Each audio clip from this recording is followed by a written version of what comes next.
Welcome to Bitstorm, the comedy game design podcast by two guys who know nothing about comedy nor game design. I'm Trevor Scott, and with me as always is Ben Slinger. That's a very confident welcome to Bitstorm this week. I liked it. It's just like right out there. This is Bitstorm. It felt like a news show or something. This is Bitstorm, and we're going to break the hard-hitting news on imaginary games. What have we got for you this week? Click pitch. Same thing we do every week. I think, should we just do some click pitch? We'll start with it and we'll see what happens afterwards. Sure.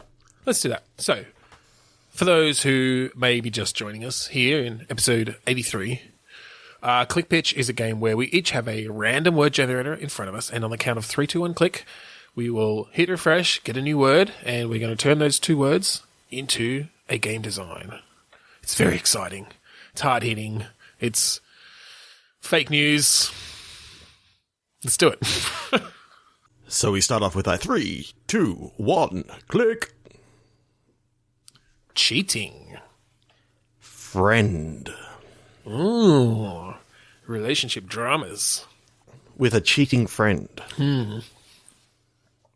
So actually my mind went to the game Screen Cheat, which did a really good job of taking something that usually is a cheat and turning it into the gameplay itself. So I wonder if there's another way that you can cheat at games that we could turn into the actual game mechanic of the game.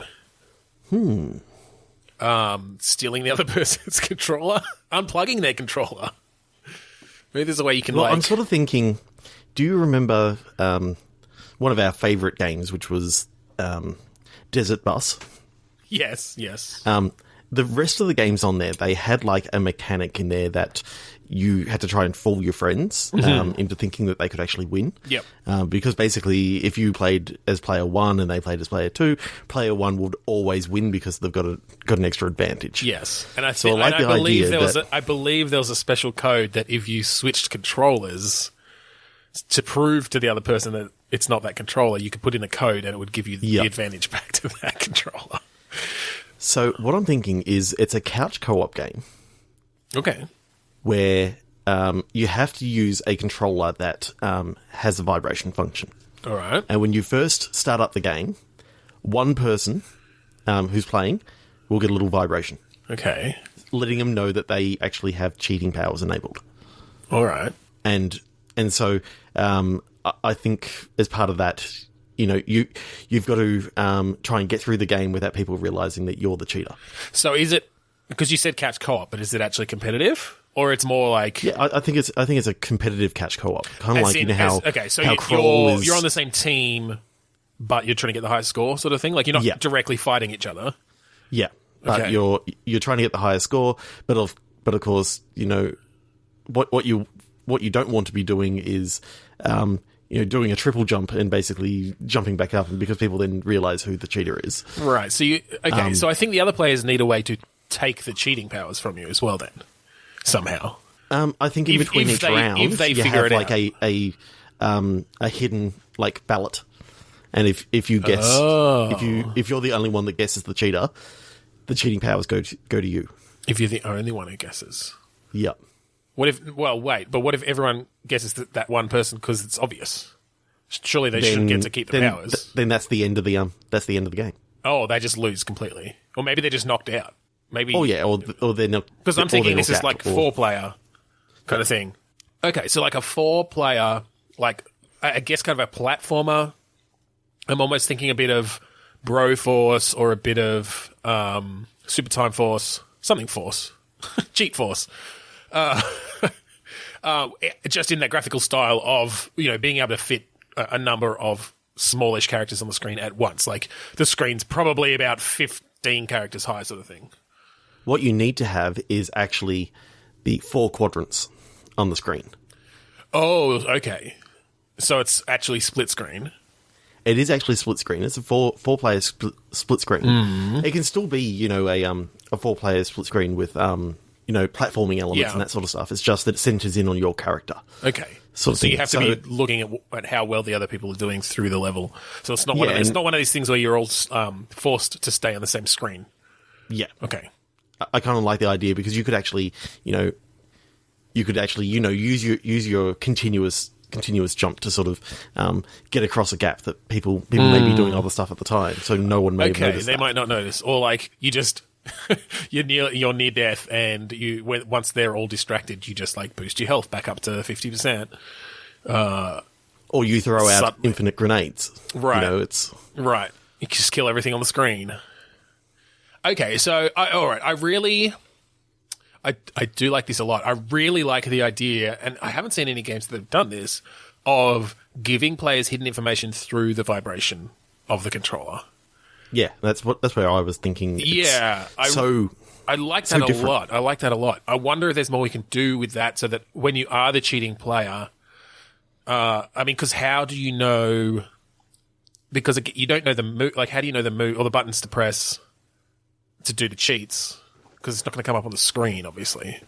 I think the cheats can literally just be the same game mechanics as what you'd normally play, except okay. Where this character only has a double jump, you can just continually jump through the air. Or like where you would usually, where you would usually drink a health, where you would usually drink a health potion, you can just drink them even if you've got 0. Yeah, okay. You've got unlimited. Okay, yeah, that makes sense. That's good. I like the idea that if you're using a jetpack throughout the game, you have unlimited fuel, and that sort of stuff. Yeah. So basically, it just gives you. Are you actually invincible? Like, can you die still, or are you just invincible?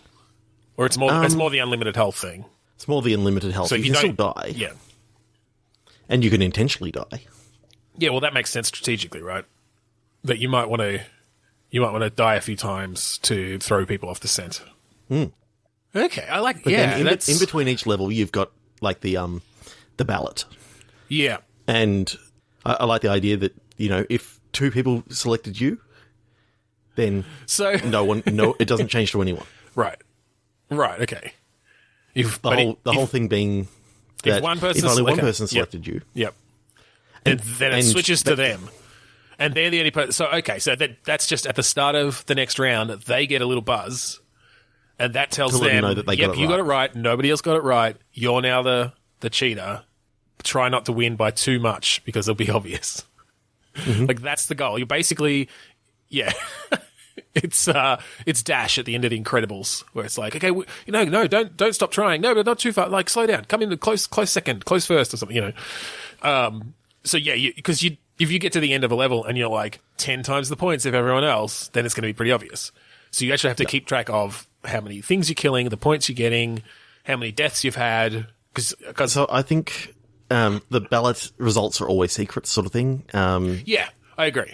I think they should. Pretty much, you're feeling for, did I actually get to keep the? I think the only time that they're explicitly said is if someone gets knocked out, because then everyone knows anyway. Like if 3 people vote, either knocked out, or could it be based on a point system, as in. The idea being that you want to get caught with the cheat the least amount of times. Okay. I'm just wondering whether it should just be randomly selected that one person has the cheat each time, so it's not just one person the entire time. Well, okay. Yeah, maybe that's interesting. Or that's just a different mode. So you can have different modes. It's kind of a King of the Hill mode where it's like as long as you don't get caught out, you continue with it, and it's just picked randomly at the beginning, I suppose. I guess the issue there is one person has it initially, and if they're good enough, then no one else even gets that chance. But I mean, maybe there are the different modes. Maybe there are other ways to, or maybe if the other players sort of have ways to reveal the cheat in some way, like in game during the level. Maybe they can set up scenarios where. They're kind of like a Broforce where they can just literally rip out like the entire all the floor and all this sort of stuff. Or something, like they just like... It's like, get across that, motherfucker. They put someone who they suspect might be the cheater in imminent danger. And if they survive, well, they probably cheated. But if not, they could still be the cheater, or even if they survive, they might not be the cheater, they might just be really good at the game. But it's just, there are ways to sort of get some additional information, I guess. Yeah, I like that. Anyway, I think you're working together, but you're also fighting against each other in the secret ballot. Yeah, I like that a lot. Yeah, I really like that idea of the hidden information through the controller rumble. That's interesting. You can do some really cool things with that. You really can. Okay, 3, 2, 1, All right. click. 3, 2, 1, click. Threat. Ass. Threat ass. Ass threat. As in ASS? ASS. We're Australians, so we say ass. Ass. Unless you're talking, is this a donkey? Ass. Is this a donkey threat? What threats does a donkey? What threat does a donkey give? You know. Okay, so in this game you play a TSA agent. Okay, I'm really curious as to whether you're going like donkey or buttocks, but continue without telling me. So your job as a TSA agent, it's VR, by the way. Okay, okay. You have like the security wand to like wand people down and all this sort of stuff, and basically you're trying to just work out who's smuggling in drugs, who's got concealed weapons. Yep. And occasionally you find drugs hidden up a donkey's butt.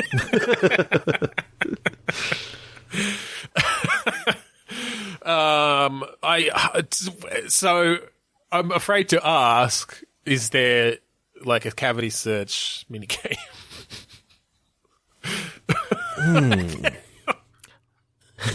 If this was like a first person TSA thing that wasn't VR, I would say that it goes into like a side mini game of which it's very pixelated sort of thing.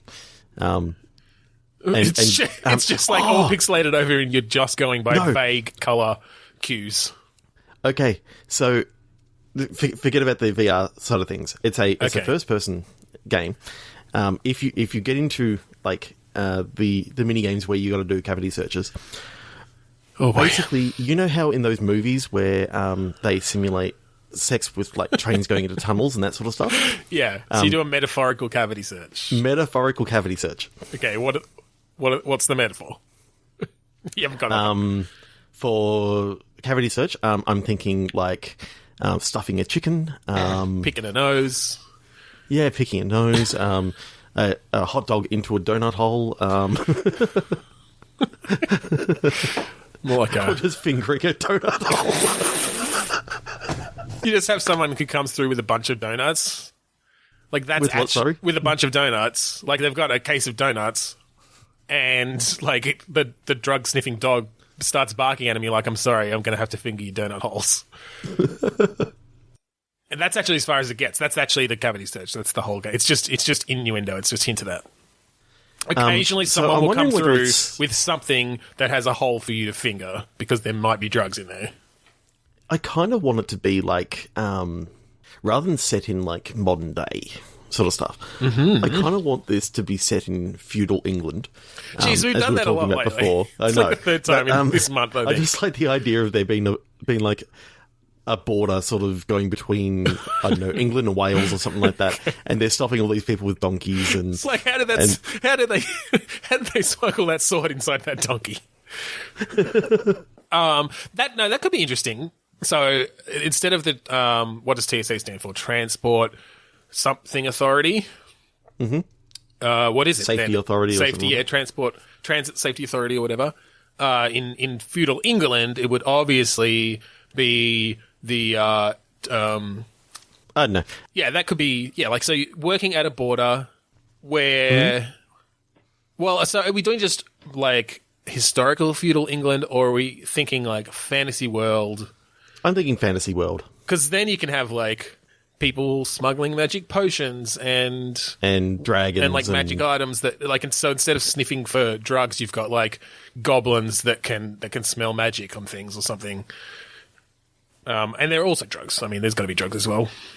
Yeah, like Morglorp. Oh, I knew you were going to go there. I was fucking holding back from saying it because I didn't want to make the reference to some other podcast, but I knew you'd get it.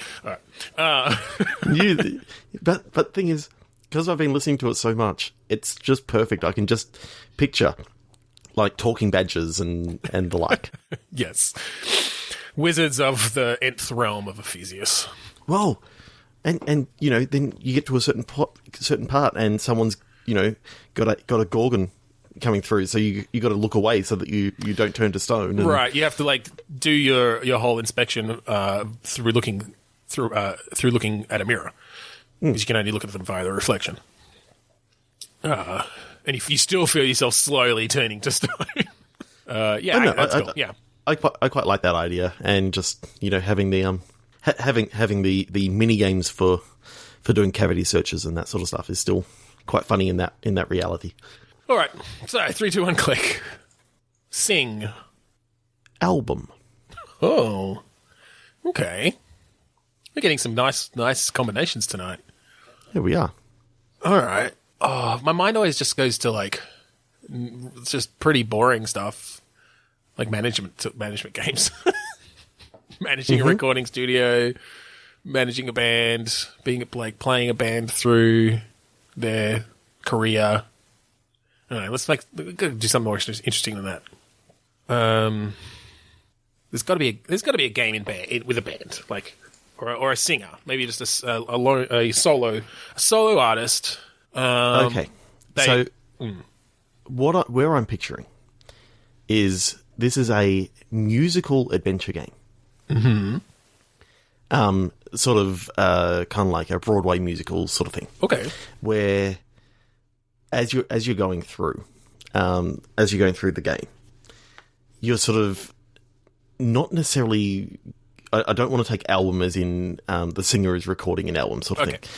I want to take it that this is a story of a young girl who is traveling all over the world trying to fill up her photo album. And so it's all about exploring the world, sort of singing songs as they go. You actually choose the next line sort of by dialogue tree, and you can have some cool. sort of cool little singing things that with other characters and that sort of stuff, and I like the idea that it's almost like dance. It's almost like a teen Disney movie. Yeah, where you're playing an aspiring pop singer, traveling the world, trying to meet the right people, trying to find your break, having adventures, but it's a musical. And I love the idea that major character choices and story choices are made on the spot as you choose the next line to a song. Those are huge choices. And you've got only maybe the length of the previous line leading up to it to choose from 2 or 3. Yeah. Or it chooses one for you at random. Yeah. Yeah, that's cool. Or it chooses one that isn't sort of said in there, and it sort of interrupts the flow of the song. So the idea being that, if you can keep the song going, then the story's going to continue in a much more positive way. I love the idea that you miss one and it just completely changes the tone of the song. And it just suddenly gets more malevolent and shit's going down because you're going down sort of the bad path of the game. I mean, obviously you can't have too many branching things like that, but that actually lead to many different results. But I kind of like that idea that the songs themselves react to how well you're doing it.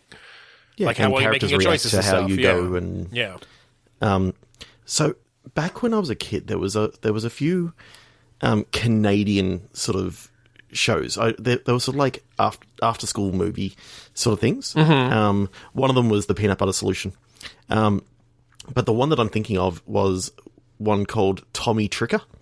Did you ever see that at all? It rings a bell. Remind me. So basically, in this world, people could travel the world on a stamp. Oh yeah, I do. I thought that's what it was, but then it didn't seem relevant. But go on. So I'm sort of seeing that. I like the idea of maybe the album is collecting stamps, and sort of some of the adventures can occur within the stamps that she sort of picks up. Just because it could be a little bit more fantasy.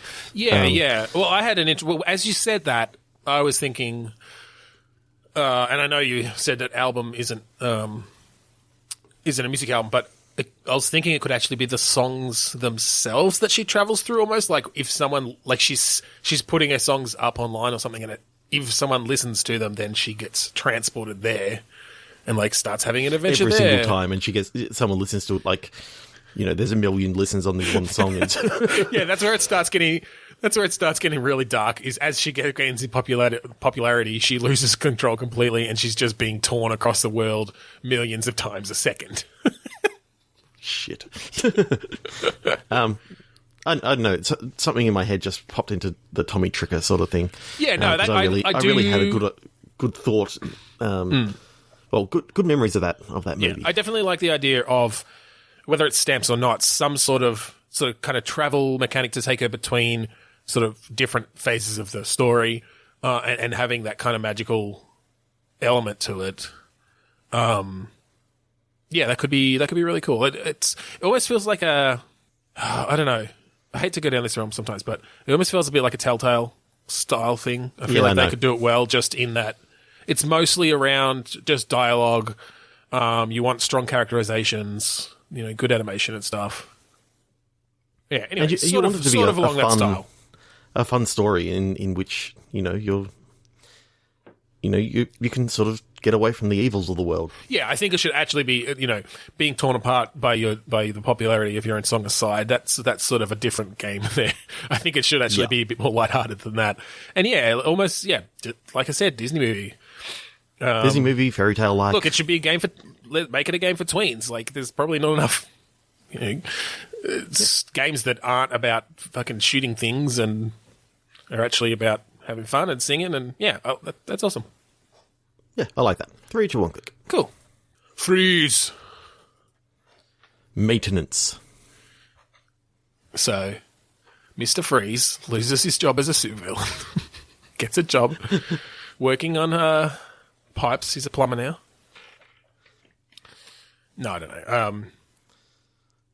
know. Some sort of... Why do I just go to the mundane? Is it because I feel like doing things... It's sort of like the whole Sims thing. Like, why is it so much fun to live someone else's life? Because I literally just went to, maybe you're a plumber where you're working in a place where the pipes freeze. It's like, it's a fucking game. You can make anything in a computer, and I just want to make a plumbing game. Yeah. I mean, I myself went to, you're a janitor working with a boiler. Exactly. With a boiler room for a fucking school. It's like, all right. That's no fun. Let's jazz it up a bit then. You are a janitor. In space. Yes. Wait. That's been done. But no, I was going to go, maybe not a janitor. I was actually going to stick with a plumber in space. You're part of a colonization group to a new planet where... Xenon? No, stop it. It's not Space Is Quest. His name's Splodger Thrillco. No, it's not. It's not. It's not that sort of game. No. I was thinking that, you're on a... Maybe not a plumber, whatever. You're just part of the crew of a colonization effort to... I mean, maybe it's like Europa or something. Maybe it's actually in our solar system, or maybe it's just a planet where... maybe it's that it's one of these planets that because of the way it orbits the sun, it's like half the year is really hot and half the year is like freezing cold. In extreme ways, not just like normal summer and winter. And it's about surviving that and setting up systems to make that work. I don't know. Okay. So run with it, Trevor. Run with it. I quite like that. Can I move it away from interplanetary and that sort of stuff? Okay. I like the idea of, doing some maintenance and that sort of stuff. It's freezing cold. What if it was in Antarctica? Mm-hmm. And your job was to make sure that everything was running shipshape in the for all the scientists. Okay, so you're on a science base in Antarctica. Yeah. I'm kind of thinking like The Thing, but sort of without the alien. You've got to try and keep the place going. Sometimes there can be like storms sort of coming through, like ice storms that could damage the antenna array or something like that. So you've got to sort of perform maintenance, and you can have I'm seeing a few different things that you could end up having to do as part of your maintenance duties. Well, and I think obviously for a game like this, because it's not going to be super interesting unless you're really like a science geek totally about Antarctica and stuff, to just do the maintenance stuff. I think it's got to then be about what they're studying, talking to the scientists, like getting to know the rest of the crew. And listening to logs and... Well, where I went, because you played Gone Home. Yes. Now, one of the things that I found super interesting about Gone Home is up until about maybe halfway through, you started to expect that there was going to be some sort of supernatural something going on. Yes, because there were definitely. moments where there was sort of a bit of a jump scare from a lightning or something. You were going into these dark, empty rooms and exploring things, and there were, the house was creaking and stuff.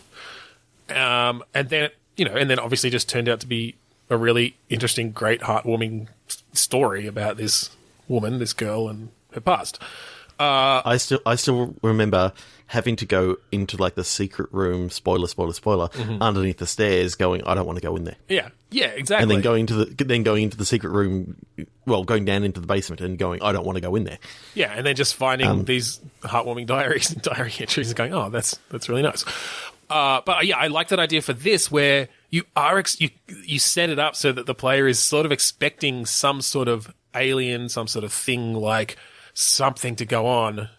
But that doesn't actually happen. It just ends up being this really interesting, like, scientific discovery that they make.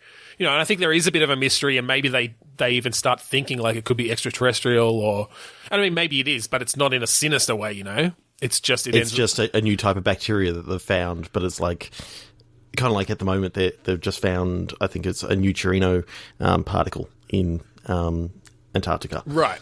Yeah. And, it's something that they've never been able to observe before. Exactly. But it's like so exciting, but it's also at the same time is sort of a mundane sort of thing. Yeah, I love this. I love that idea that you're sort of, because you're not even necessarily one of the scientists.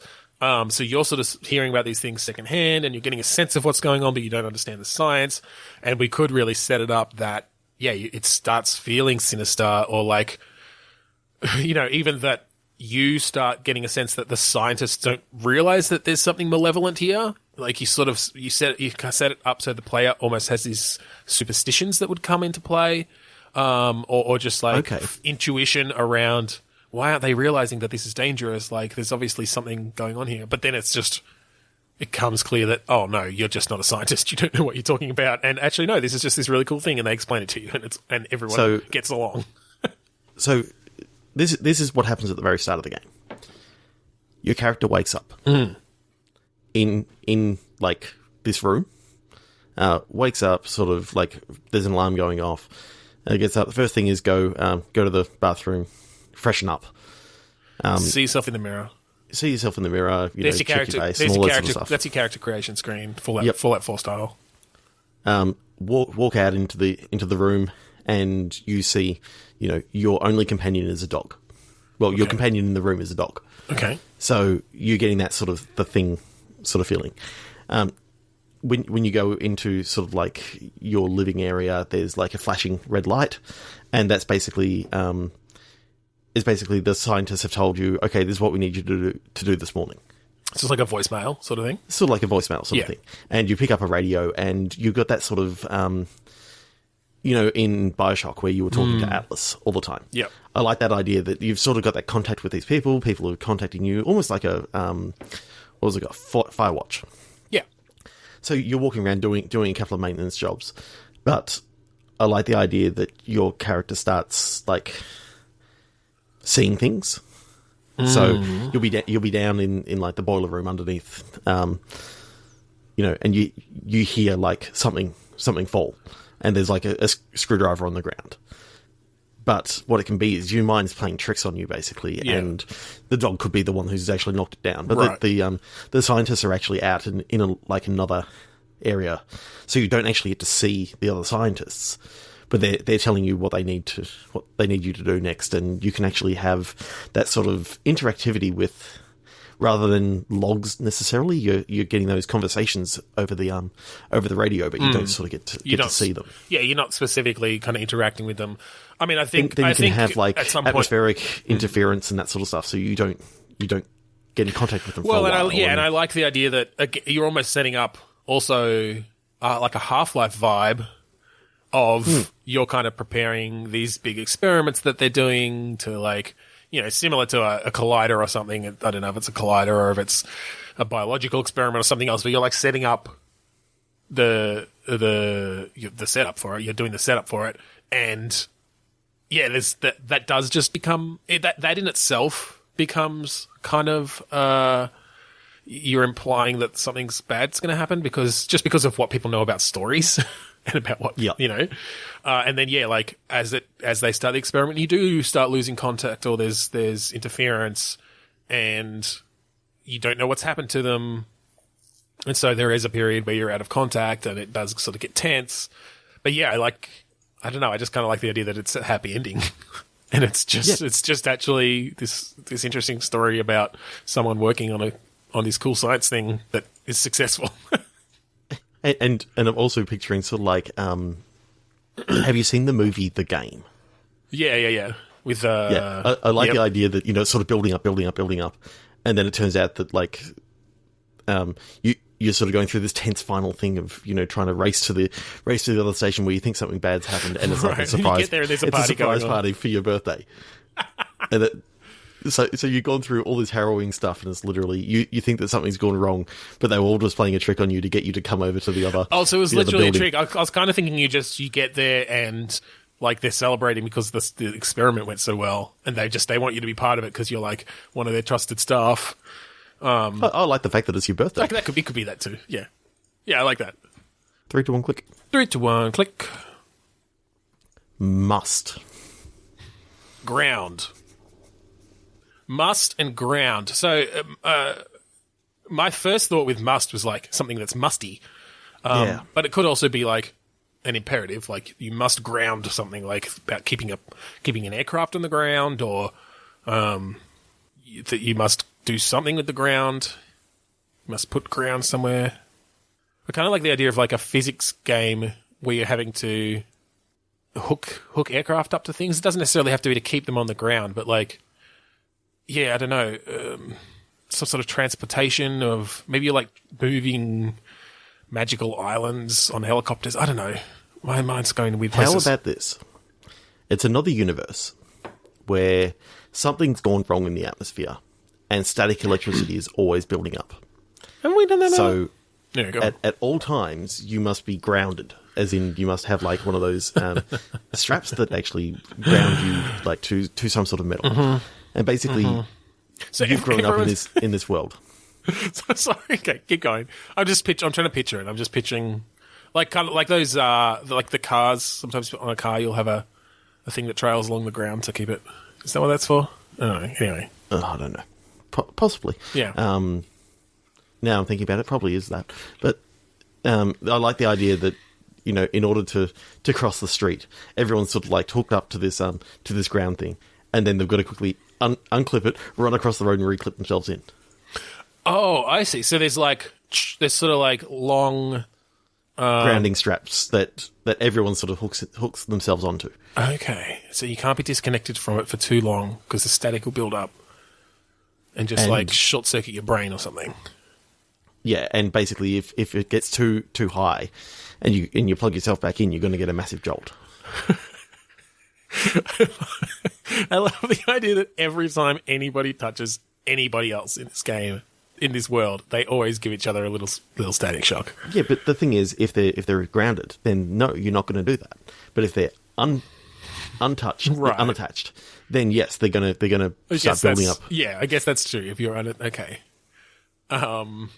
Okay, so that's the world. Now, you're a superhero in this world. Okay, in that you don't conduct electricity. No, in that your superpower is static electricity. Like you're powered by static electricity? So you literally run around not plugged in, you zap people. So you build up your charge to zap people. It's just that you've got a higher tolerance for static electricity. Right. So you don't.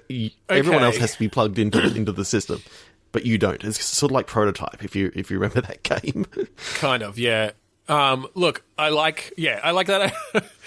Or it's kind of like Infamous. Yeah, I can go with the superhero idea, except I feel like the more interesting part of it is keeping your identity secret when you're in your secret identity. because maybe not only can you withstand a higher static charge, maybe you build it up like massively faster than everyone else. Yep. So, you do cross the road and you hook back in, but when you hook back in, it just like discharges your electric charge not just into the ground, but like along anyone else nearby who's just hooked in as well. Especially because they're all connected to the same ground. Well, exactly. So there are telltale signs of your oddity of. Yeah, you have to be careful not to cross the road too close to other people because you may kill them when you connect back in, or you maybe because you do build it up so quickly, it doesn't. This isn't really necessarily how electricity works, but like it doesn't ground fast. So even if you are connected, you'll still give someone else a shock when you shake their hand or something, and that just makes people suspicious, I kind of like the idea, and this is just a random thing that's not even to do with gameplay, but I like the idea that there was some reason for you to notice when someone gives you a static shock and communicating that to the player via a vibration. Like we've sort of done that before this episode, or even if it was VR, like I like the idea that there's some sort of haptic feedback to touching someone else to and whether you get a shock or not and how strong that shock is. But being able to like sort of take it on and then fire it out of your other hand or something like that. Oh, that could be interesting. Yeah.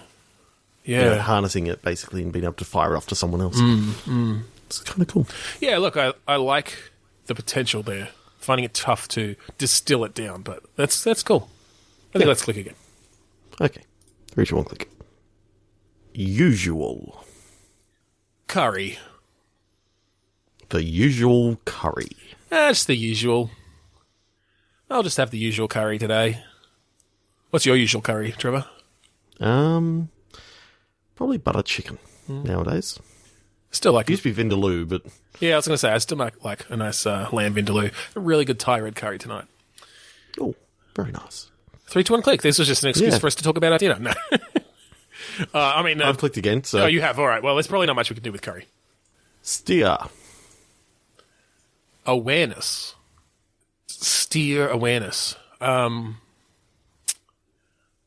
You play as a cow rustler. Okay. I'm purposefully going towards a different definition of steer than what we might have thought. Yeah, I was happy with that. Yep. We already did robot cows. I was going to go towards robot cows, but we already did that. Yep. In a different episode. So you said cow rustler. Yeah. So you, in other words, you're trying to steal cows? Trying to steal cows.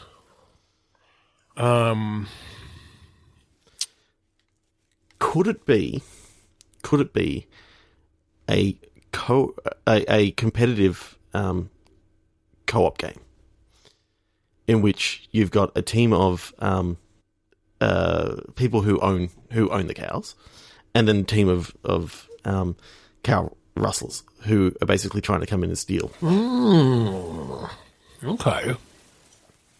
So, are you thinking kind of like what size are the teams? I'm thinking maybe could probably be just like 2 aside, 3 aside. Yeah, I was going to say 3 or 4. Okay, and so is it about maybe a max of 5 aside? Is it about herding? Like, is it all about having to herd the cows in the right, like to keep them? Okay. So, do you remember the film City Slickers? Yeah, that's kind of where my mind is going to. Yeah, so you got a team who are literally trying to get the cows from one side of the map to the other. Yep. Occasionally, you're going to get cows that go off, so you got to sort of try and get that. But there's going to be times where, like, if a cow does sort of break off from the pack, that cow rustler could take him up. You can have ambushes that the cow rustlers are sort of setting up and that sort of stuff. Basically, they may actually notice that all 3 of your cowboys on horses went too far forward, so they send down a whole heap of rocks to cut you off. Cut you off, and then sort of come down and steal all the cows and sort of head off in the other direction. Yeah, I guess I'm trying to figure out what the main mechanics are. So you're thinking kind of third person on your horse, sort of Red Dead style, with good control over your horse. You can like lasso things. You can obviously a lot of it is around, riding your horse fast enough to like get out in front of a bunch of cows to kind of turn them around or to make them go where you want them to go. So my thought is, should we make this a little bit more, say, today, with instead of horses that you're on quad bikes? Okay. Yeah. Because, I mean, I really don't like the fact that people, ride horses and shit. Yeah, I mean, there's... yeah. No, I like the idea of... Okay, because that also just brings a bit more of a different vibe to it. Where, you're like herding these cattle by like spinning out on muddy, plains and dusty cliffs and... Yes, you got a canyon that you're going through at some stage, but you're also sort of going down, over fields and all this sort of stuff. And I'm thinking, you stop you need to stop and graze them for a while, and you keep an eye out for the rustlers. Yeah, and effectively you've got, I think maybe 3 different, say, days in which you can have, say, it basically splits it into a day, a night, a day, a night, and a day and a night. Okay. How long are you thinking these games go for? Like 5 minutes per day, 5 minutes per night, so you get like a half-hour game? Yeah. Yeah. So maybe it's 3 days and 2 nights. Yeah, okay. I think that works well. That makes sense. And basically, you're sort of trying to get across as far as possible in those. Is it as far as possible, days. or it's like getting as many cows to the end as possible? Like you've got a fixed destination. Well, if you can somehow manage to speed run it and get all your bloody cows to the end point in a single day, bonus. You've done pretty damn good. So it's you've got a certain distance that you need to get. The cows are obviously going to go a certain speed. Yeah, but I think there is a deadline. Yeah, but then at night, basically, is a raid in which, at any time throughout the 5 minutes, the other team can try and basically sneak in and steal, 1 or 2 cows. Yeah, okay. So I like... There's some interesting things you could do there. I'm trying to think exactly how you'd set it up. Because are there going to be gunfights and stuff? Like how are you stopping them? I guess how are the cattle drivers stopping the cattle rustlers? Yeah, I think there can be some gunplay. It's not the main part of the game. It's sort of like it's like a last resort. The gunplay is literally to sort of scare them off, sort of thing. Well, because I was thinking that like particularly during the nighttime raids, you actually have to avoid firing your weapon because it's going to spook the cattle and they're just going to run and like. You're going to have very little chance of hurting them back in the middle of the night if they maybe start that's the to thing. bolt. I like the idea that the cattle rustlers, they can maybe come in. I think not the first night, but maybe the second night they actually can get some weapons, or they normally don't get weapons. But if they happen to sneak into the camp and steal a weapon, they can basically set a few weapons off and get the cows to literally go everywhere, getting them a little bit more chance of actually. Yeah, well, I like the idea that there's some strategy from the rustlers' side of it is very stealth based. So the nighttime thing becomes the cattle drivers watching out, like they have to be super alert. They're watching over this big herd. The rustlers, if they want, they can come in and pick off 1 cow at a time. It's going to be pretty easy to just like lead a cow away, and maybe it will moo and get and that might be a sign, but they're gonna be mooing anyway, even if they're not being led away by cattle rustlers. I like the idea that you can put bells on all the cows, but if you sneak up, you can actually cut like the bell off. Right. So there's like extra things you can. Yeah, but then I also like the idea that there are sort of more risky. There are riskier paths that the rustlers can take. Like the first night we're not even going to bother taking any cows, but while they're not watching. Yeah, like sneak in and steal a couple of weapons. We're going to sneak in, steal some weapons, and... like, sabotage all their ropes so they can't lasso anything. I like the idea that you're still lassoing things. Because actually, I think that might be a way that the cattle drivers can bring the cattle rustlers down. Like, they can actually capture them, and maybe that takes them out for a little while, or maybe the other team has to, like, get them loose. Maybe they're literally then just being carried along with the cattle drivers until... they themselves get loose somehow, or their team members come and get them. Yeah. Yeah, and so there's a bit of strategy there around when to attack, how to sort of cut some of the cows out of the herd in different ways, sort of a risk versus reward thing going on. Yeah, that's cool. I like the idea that, I mean, I really don't want the cattle rustlers to have weapons from the start. I think that's not as fun. I think if they're trying to set like traps, kind of like in like a I'm thinking Roadrunner-esque cartoon or something like that, like Acme anvils coming down. Yeah, that basically set some like stupid comical traps. Okay, I was picturing it a bit more straight laced than that. But okay, we can go a bit comical. It's almost Fortnite-ish then. Yeah, almost Fortnite-ish. But then the raids at night is where it turns the sort of tides. So the fact that the first during the day the herders are actually that's all about the herders. Well, I think during the day that the rustlers maybe then have a chance to like ride on ahead and affect the environment in some way, so they can block off certain paths or trigger a rock slide to so make some they could unstable actually, ground that the herders are going to have to be like go through more slowly. Or I like the idea that they can like put maybe some poison down on the green field so that it turns into like brown grass, so that you can't graze there. Cows aren't going to be able to graze there, so you go down into the canyon to get to the next greenery. Right, and that sends them down into a. Because I think there's a bit of resource management there. Obviously, the herders are managing their cattle themselves, but also the health of the cattle and their equipment. And they start off obviously a lot more well equipped. But the rustlers have ways then to gain some of that equipment from them. And also they have their own sort of equipment, dynamite and stuff that they can affect the landscape with a bit and affect the path through. And I like the idea that basically the maps are like handmade, but with a multitude of paths through. Yeah. So that, it's like, they've taken the left fork at the beginning, which is going to lead to a completely different set of paths than the right fork at the beginning. Like every little section of the map has its own little decision points that can be made of which way to go.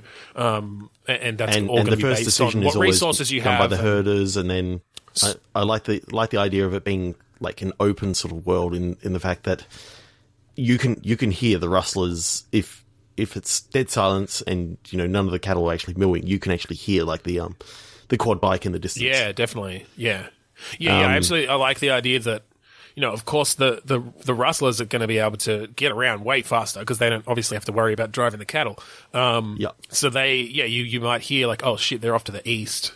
And once you get to know the map, it's like, well, there's a few things they could be doing off there. Or like you hear an explosion. It's like, okay, they've definitely cut off a path somewhere. We don't know where it is. We know the general idea. And I'm getting a bit of a PUBG vibe of just the way that the tension builds. In that, your first probably definitely the first 5 minutes of that first day, you're probably not going to see them at all. It's all sort of everyone preparing. Maybe there is some looting that can happen. It may not all just be that the rustlers have to steal from the herders. It's that they can find some as well. And up until that first night, and again, depending on the strategy they decide to take, and how far you get, and where you end up being, and where you set up, you might not see them that first night either. But it's still going to be pretty tense because they're out there. You could be hearing drunken celebrations going on, and it's just two of them that are creating all this noise, and the third one sneaking around the back sort of thing. I like that a lot actually. I'm really liking the idea of you going down a canyon and you look up and you see a quad bike on the edge of the cliff just racing sort of staying ahead, there watching, and they just race ahead. And it's like, oh crap! Like, what are they going to do? Yeah, I know where we are. I like that a lot, and particularly the fact that it's not all about just gunplay. Like there can be some gun shootouts, but again, it's a last resort because chances are you're just going to fucking lose half your cattle because they're just going to run and you're not going to be able to get them back. Or you're going to start a stampede, and if it's in a canyon, they're going to start running in the one direction, which is exactly away from the gunshot. So if they set off maybe on the third day, your herders, they get into a canyon, they set off a gunshot, and literally the cows all start stampeding to the endpoint. Oh yeah, it could be a strategy for sure. It's risky because they might, like, you might lose a third of your cattle being trampled in the stampede. But if you're running behind, it might be worth it to get half your cows there, sort of thing, and maybe take out a few rustlers in the stampede in the meantime, or maybe some of your team too. But I really like this idea. This is I think cool. that turned out to be really interesting. I like the idea of the cows as both a resource, a hazard, a gameplay mechanic, the goal, and really, and affecting the game in that they limit what you can do because you don't want to make loud noises too close to them and different things. Yeah, that's awesome. Cool. I like that a lot. All right, I think we've got time for one more. So I want to do something a little bit different. Okay. I'm going to pitch a game at you. I think I might know what it is, but maybe not. Pitch it. Yeah, I don't think you will because I came up with it during this. It's not one that we talked about today. Thought it was one I was actually going to suggest you maybe that we talk about the one we were texting about earlier, but no. Okay, this is a new one. No, that's one that we're going to keep on the download. Maybe we'll talk about that in a couple of weeks. Yeah. So while we were talking about that game before, about the cheating game, I started thinking one of my favourite mechanics of a game that we've played in the past was something similar to Party Crashes, where you got 4 players on the screen, and if you fall off the back of the screen, then you get eliminated. Yep. A 4-player infinite runner. Okay. Where basically you can pick up items and that sort of stuff, and sort of almost like a Micro Machines-esque sort of thing, where you all start off and you all start running. You sort of hitting some button presses to get some speed up. You can like try to trip people up and all this sort of stuff. And it's basically just a 4-player game going through like a running track or something like that. Yeah, no. Where instead of a car, but you're doing it all. You sold me at 4-player Infinite Runner. So my first question is, what sort of perspective are you thinking? Is this one of like the behind the shoulder Infinite Runners where you're kind of running away from the screen? I think it's side on. I think it's a side on. So a bit like classic Cannabolt. But classic Cannabolt, but with a little bit of 3D. Okay. So the type of 3D that I'm talking about is probably more the Double Dragon 3D. Okay. So maybe there's a bit of because you kind of said racing track. Is it maybe that you have set depths into the 3D that you can be at? Like it's not it's not a continuous thing. It's like you can be on sort of lane 1, 2, 3, or 4. Yep. Can you? So I'm kind of thinking, all right, 4-player. You obviously all start in your own lane.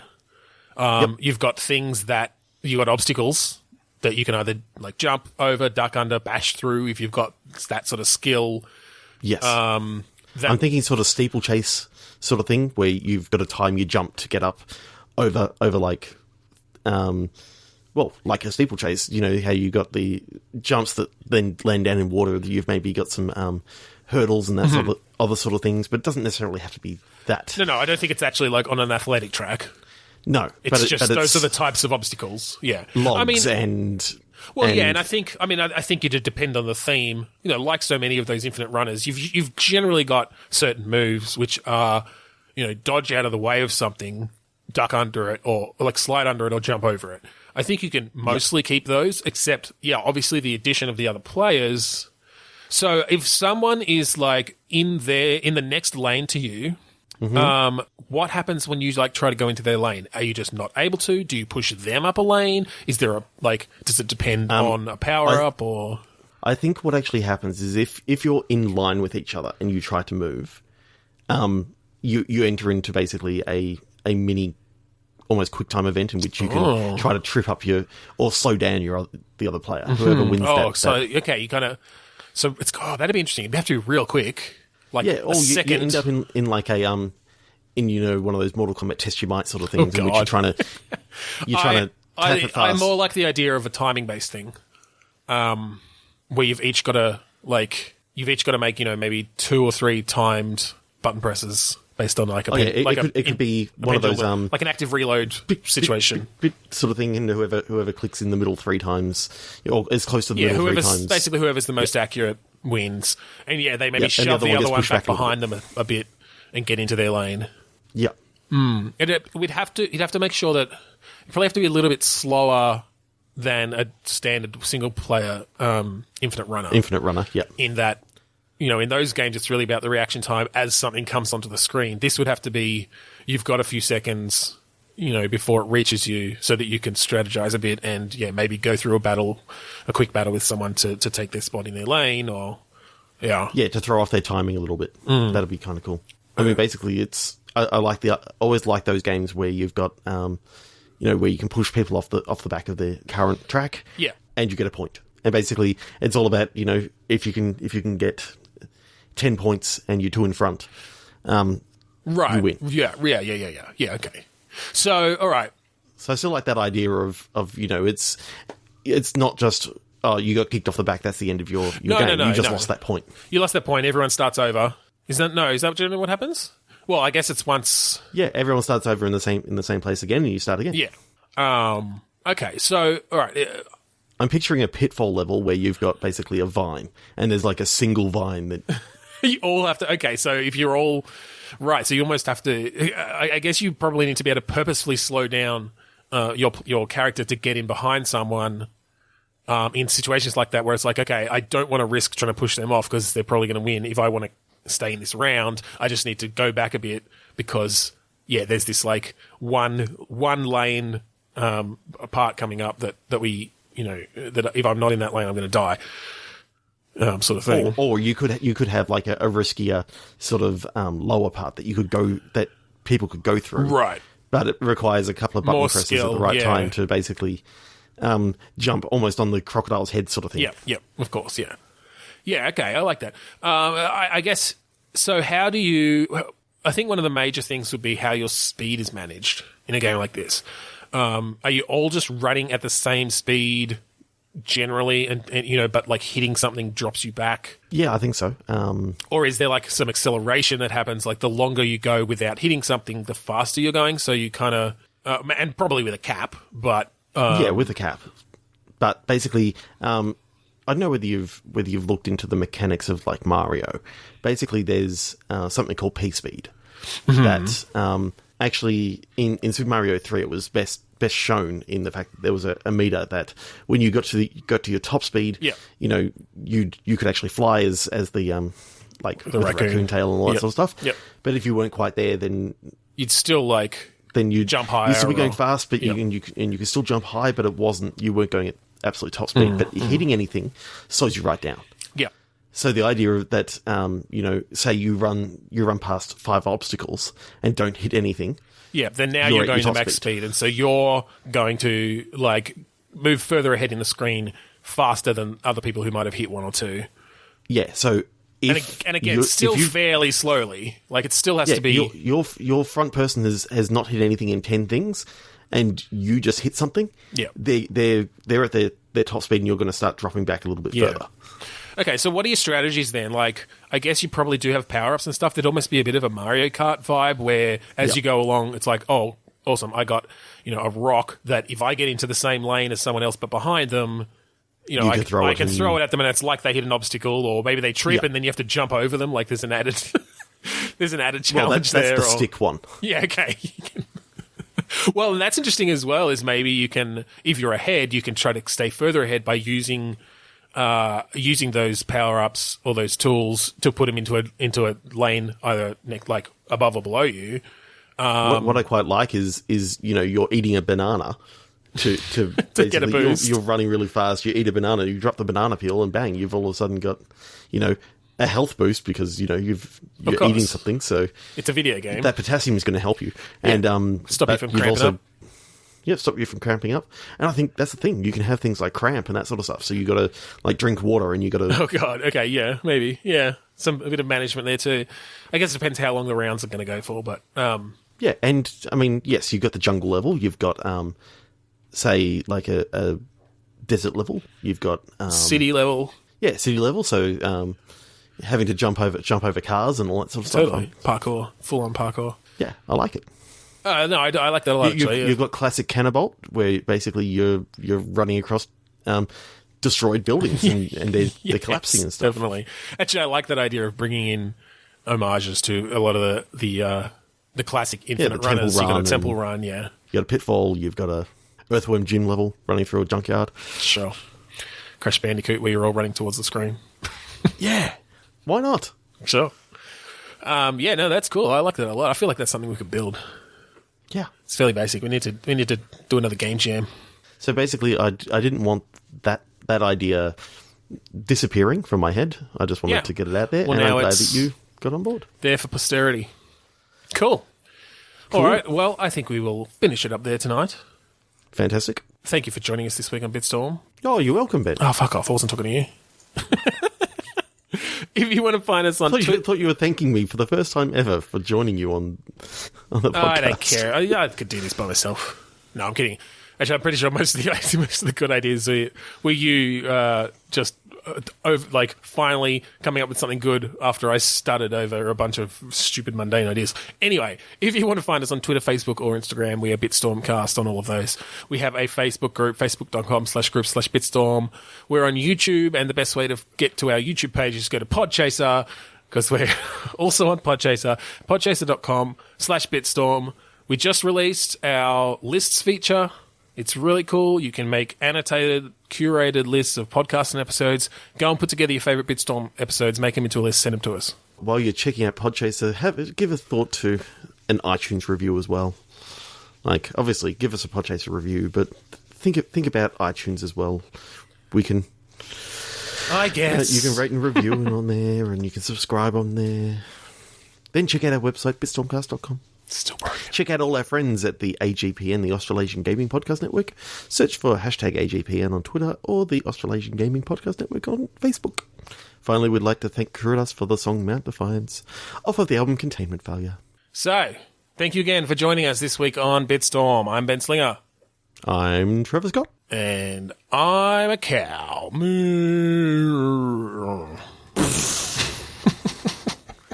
Stampede!